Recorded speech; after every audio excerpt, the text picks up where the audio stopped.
trip lang. Una sa lahat, gusto ko muna mangumusta. Kumusta ang trip mo ngayong araw? Ano, bagot ba? O ikaw ba yung mga tipong naalimpungatan kasi akala mo weekend na? O, paalala lang, it's only November 28, which is Friday. Time check, it's already 3:32 ng hapon na kung saan pag ganitong mga oras, nararamdaman kita. Nararamdaman ko yung enerhiya mo, gustong-gusto mo nang humilata. Yung tingnan mo yung katabi mo. Yan mismo, yan ang example ng taong pagod na pagod na. Ewan ko ba masyadong workaholic yung katabi mo, tingnan mo, medyo kumukulubot yung mukha.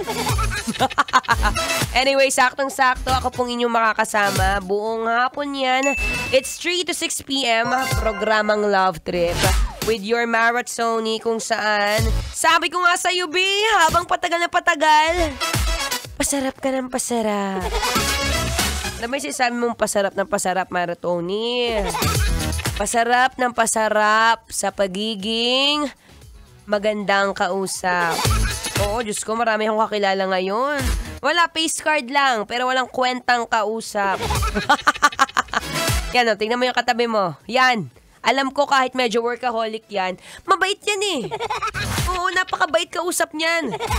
Oo, pag mga ganyan, yung ganyang pormahan, ay, yan yung mga mabilis utangan. And speaking of utangan, sabi ko nga kanina,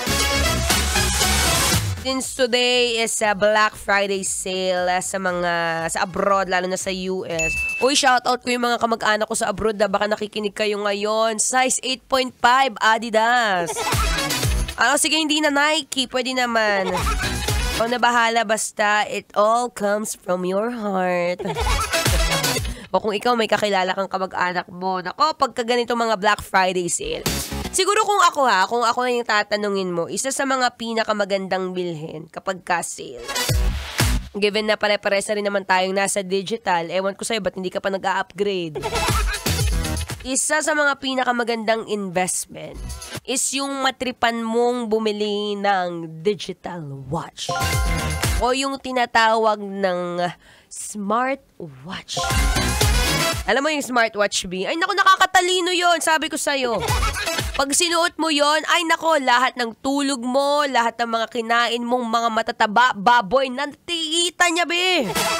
At syempre, bukod dyan, kapag ka naglalakad ka ng over sa work mo, mabibilang niya rin. Kahit nga puntahan mo yung kabit mo, makikita niya kung saan ka dumaan. Mamaya pag-usapan natin yan. Bakit isa sa mga pinakamagandang investment ang pagkakaroon ng smartwatch? Lalo na ngayon, naku, sulitin mo yung 50%, 70% off na ganyan. Minsan kasi medyo mahirap nang gumamit ng mga traditional na relo kasi hirap magbasa.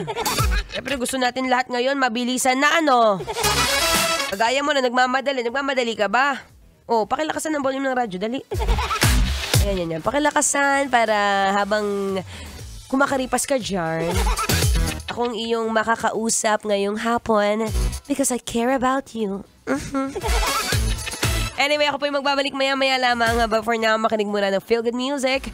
Ngayong Feel Good Friday, dito pa rin sa 90.7 Love Radio. Kailangan pa bang i-memorize yan?